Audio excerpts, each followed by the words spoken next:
नमस्कार। मैं वी शास्त्री अपने चैनल के माध्यम से आप सभी दर्शकों का बहुत बहुत स्वागत करता हूं।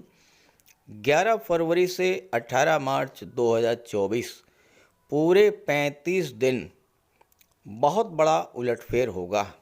जी हाँ, न्याय के देवता, कर्म के कारक सूर्य पुत्र शनिदेव 11 फरवरी को कुंभ राशि में अस्त हो चुके हैं।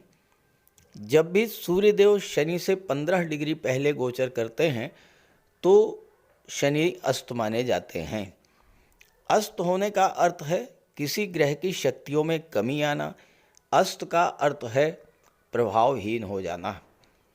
शनि के अस्त होने का सबसे बड़ा लाभ उन जातकों को होगा जिनके जीवन में शनिदेव की साढ़े साती, ढैया या पनौती गतिमान है, या उन जातकों को विशेष लाभ मिलेगा जिनके जीवन में शनि की महादशा, अंतर्दशा या प्रत्यंतर दशा गतिमान है।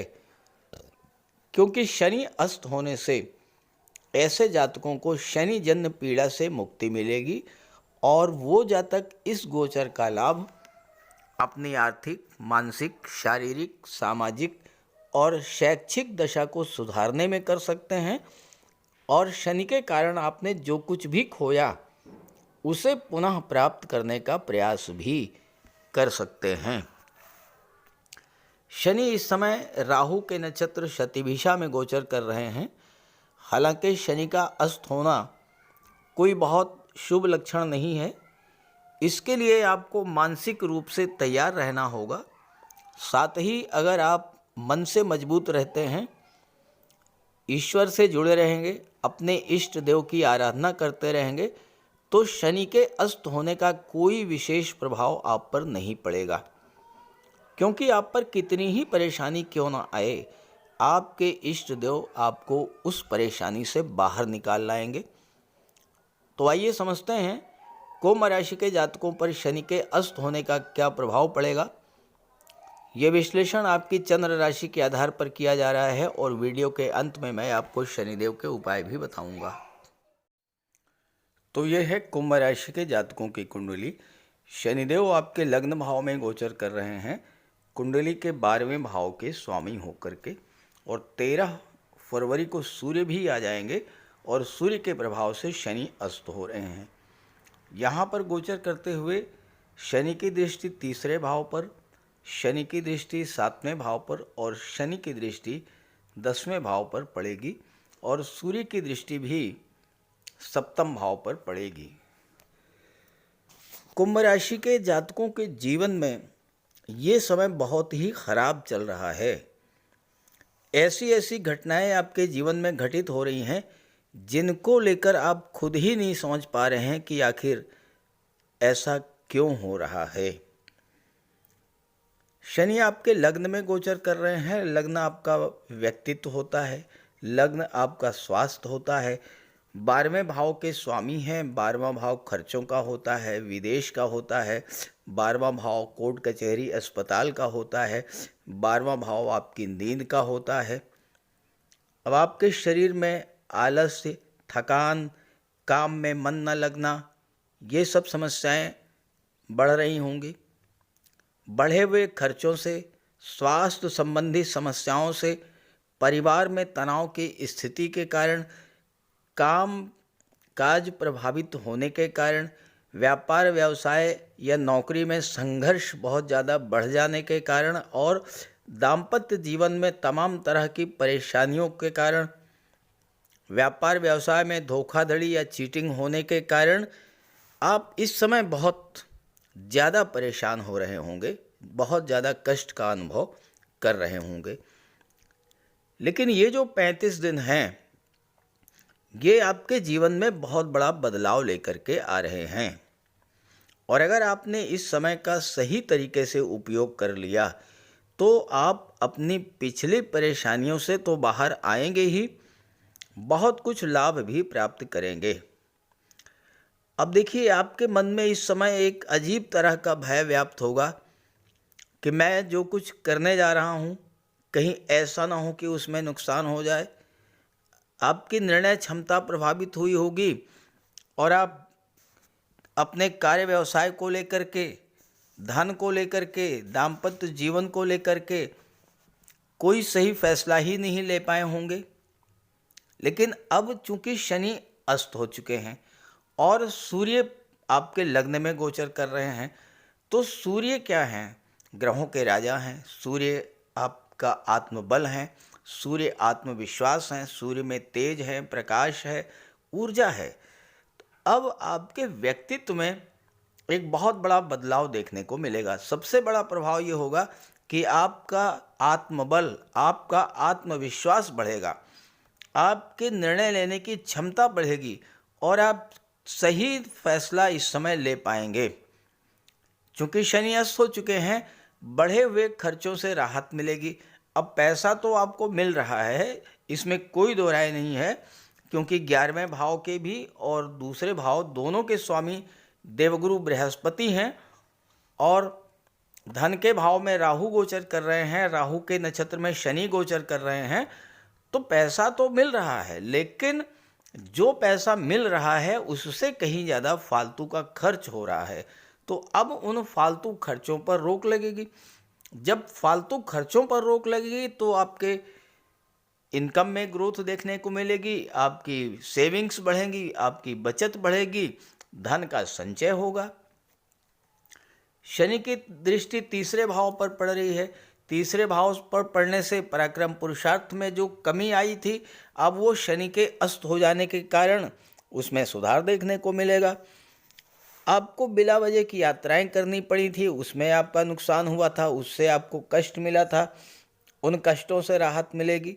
भाई बहनों से आपके जो संबंध खराब हो गए थे उनसे सुधार देखने को मिलेगा।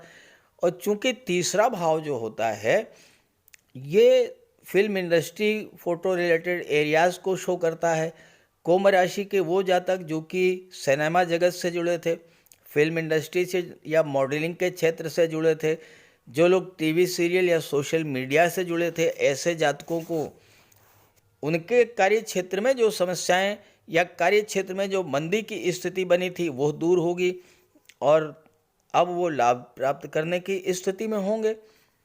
दशम भाव पर शनि की दृष्टि पड़ेगी। दशम भाव आपका कैरियर होता है। कार्य क्षेत्र में जैसा कि मैंने बताया कि आपका काम में मन नहीं लग रहा था या आप कोई नया काम शुरू करने से डर रहे थे, अब वो स्थितियां समाप्त होंगी। आपके मन में कॉन्फिडेंस बढ़ेगा, आप नए कार्य व्यवसाय की शुरुआत कर सकते हैं। कार्यों में जो रुकावट आई थी वो रुकावट इस समय समाप्त होगी।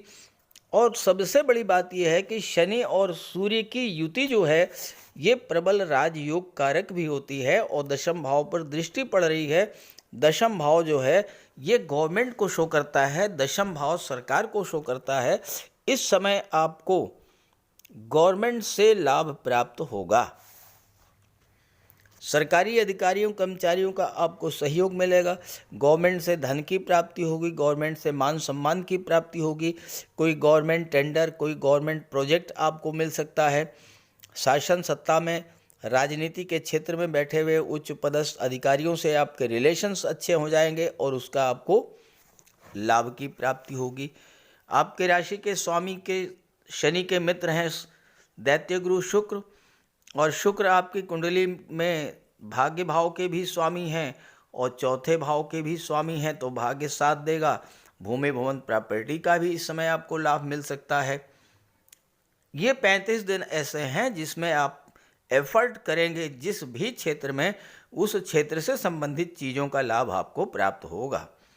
अब सप्तम भाव पर सूर्य की भी और शनि की भी दृष्टि पड़ेगी।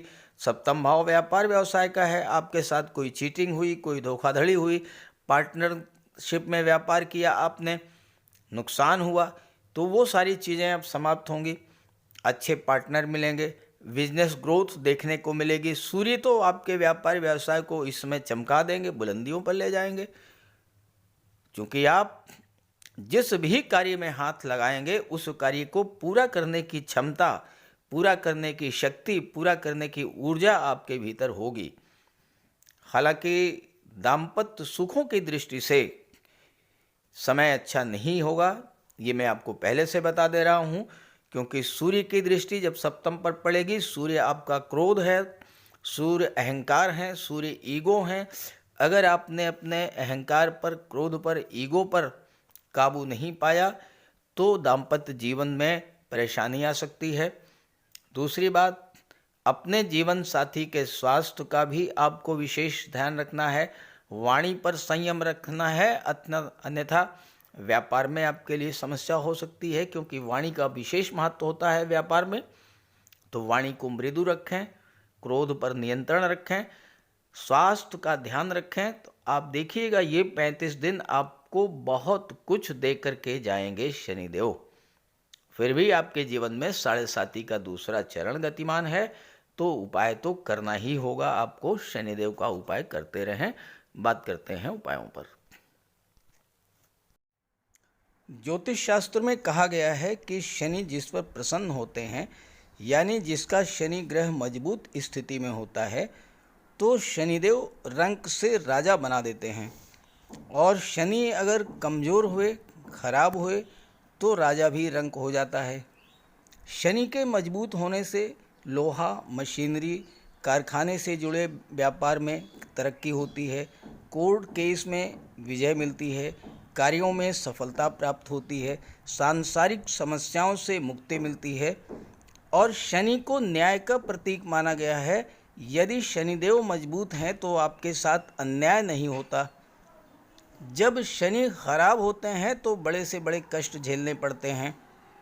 तो बात करते हैं शनि के उपायों के बारे में। ऐसा कोई भी कार्य ना करें जो कि शनि को पसंद नहीं है। शनिदेव को इलीगल कार्य पसंद नहीं है। झूठ, फरेब, छल, कपट, धोखाधड़ी, बेईमानी, ये सब शनिदेव को पसंद नहीं है। शनिदेव को परिश्रम, अनुशासन और व्यवस्था पसंद है। तो ऐसे कार्य कीजिए। गरीबों की मदद कीजिए, बुजुर्गों, दिव्यांगों को भोजन दीजिए, वस्त्र का दान कीजिए, किसी ओल्ड एज होम में जाकर के, किसी अनाथालय में जाकर के दान पुण्य का कार्य कीजिए। तो इससे शनि को बल मिलेगा। अगर आपका शनि कमज़ोर है तो आपको कम से कम 19 शनिवार व्रत रखना चाहिए। और इसके साथ साथ शनिवार के दिन एक कटोरी में सरसों का तेल लेकर उसमें अपना चेहरा देखिए और उस तेल को किसी को दान कर दीजिए। इसके अलावा शनिवार के दिन एक पात्र में जल, दूध, चीनी, काला तिल और गंगा जल ये रख लीजिए। इसके बाद पश्चिम दिशा की ओर मुँह करके पीपल के वृक्ष को अर्पित कर दें। इससे भी शनि को बल मिलता है। शनिवार के दिन उड़द से बनी पंजीरी, पकौड़ी, चीला, बड़ा ये सब खाना चाहिए। सरसों के तेल में बने भोज्य पदार्थ ग्रहण करना चाहिए। इससे शनि ग्रह को ताकत मिलती है। केले का भी आप सेवन कर सकते हैं। और शनिवार के दिन कंबल, जूता, चप्पल, लोहा, काले कपड़े और नारियल जटा वाला ये भी आप दान कर सकते हैं। सरसों का तेल का दान कर सकते हैं। और अगर शनि कमज़ोर है तो आपको नीलम धारण करना चाहिए, लेकिन इसके लिए किसी आप योग्य ज्योतिषी की मदद ले लें। तो ये सब उपाय आप करेंगे तो आपको बहुत बड़ा लाभ मिलेगा। नमस्कार।